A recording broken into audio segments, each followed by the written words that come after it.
আশা করি সকলে ভালো আছেন। এই মুহূর্তে যে কলার বাগানটি দেখতে পাচ্ছেন এটা হচ্ছে আমাদের 1 বিঘা 300 গাছের কলার বাগান।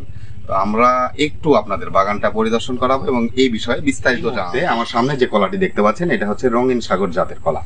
আমাদের এখানে মোটামুটি 300 পিসের মতো, একটু চারদিকে একটু ঘুরিয়ে যদি দেখান তাহলে এখানে 300 পিসের মতো কলা আসা, কলা পড়া এরকম কাঁদি আছে। আর কাঁদিগুলো সাইজ যদি আপনারা দেখেন সুবিশাল কলার কাঁদি, যে কাঁদিগুলো প্রায় 240 থেকে 60 পিসের মতো কলা থাকতে পারে। যেগুলো বড় সেগুলো 320 প্লাস আছে। তো আপনারা যদি কম সময় অর্থাৎ সর্বনিম্ন সময়ে কখনো কলা চাষ করতে চান, আপনার যদি মনে করেন যে আমি 2 বছরে 3 বার কলা হারভেস্ট করব, এমন জাতের কলা যদি আপনি চাষ করতে চান তাহলে আমার পেছনে এবং সামনে যে কলাটা দেখতে পাচ্ছেন এই জাতের রঙিন সাগর, খাটো জাতের যে রঙিন সাগরটা আছে এটা চাষ করতে পারেন। রঙিন সাগর কলা চাষ করলে আপনার কি কি হবে আমি যদি একটু বলি। রঙিন সাগর কলা, এই কলাটার বাজার চাহিদা অনেক, বিশাল কলার কাঁদি দেখতে পাচ্ছেন। 240 থেকে 360 পিস পর্যন্ত আপনার কলা পাওয়া যায়। তবে 360 পিস প্রথম বছরে প্রথম 8 মাসে পাওয়া যায় না, আপনার 16 মাসের কলাগুলো 360 পিস পর্যন্ত পেয়েছি আমরা। আমাদের ভিডিও প্রুফ আমাদের ভিডিওতে দেয়া আছে। তো এই কলাটা কেন চাষ করবেন? এই কলা চাষ করার প্রধান কারণ হতে পারে এই কলাটা বাণিজ্যিক চাহিদা, অর্থাৎ যারা বাণিজ্যিক আকারে চাষ করতে চান এই কলা, বাজারে এর চাহিদা ব্যাপক। এই কলাটা পাকা, রঙিন সাগর কলাটা যদি পাকে সেই ক্ষেত্রে হলুদ আকার ধারণ করে, এত সুন্দর কালার ধারণ করে যা বাজার চাহিদা। এটার কথা, এই হলুদ আকার ধারণ করার কারণে বাজার চাহিদাটা ব্যাপক। যে কলাগুলো সবুজ হয়ে পেকে যায় সেই কলাগুলোর বাজার চাহিদা সবসময় এই আমাদের রঙিন সাগর কলার চেয়ে সবসময় বাজার মূল্য 150, 200, 250 টাকা পর্যন্ত কম হয়ে থাকে। কলা কিন্তু একই, কিন্তু কালার হয় না। এটা হচ্ছে বড় পাচ্ছেন, এটা হচ্ছে আপনার কম সময় 8 মাসে একবার, 16 মাসে একবার এবং 24 মাসে একবার, 3 বার, 2 বছরে 3 বার ফলন নিতে পারবেন।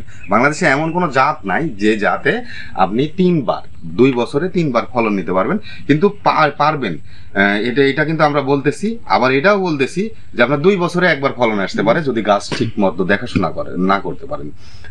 গাছের ঠিক মতো পরিচর্যা করলে আপনার 2 বছরে 3 বার ফলন পাবেন। আর যদি গাছ দেখাশোনা না করেন সেক্ষেত্রে 2 বছরে 1 বার ফলন পাবেন। এটা হচ্ছে বলে দিলাম। এখন আপনি কেমন দেখাশোনা করবেন, কেমন ফল নেবেন, এটা সম্পূর্ণই আপনার উপর নির্ভর করবে।